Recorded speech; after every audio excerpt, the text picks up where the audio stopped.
We will continue to build event app in next videos. We will start to configure all backend functions. If you liked this video, please like button. I would like to see you in our flutterflow community, so don't forget to subscribe to channel. I also made the project clonable, so you can clone it with the link on description, and you can also support me with this way.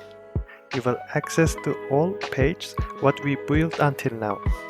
I also leave links on description which you can contact with me on Telegram or Discord. I share there what I am building on flutterflow nowadays, make pools and ask your advice about what we can make together on flutterflow. I want to show your amazing works with our community and you can give inspiration for everyone.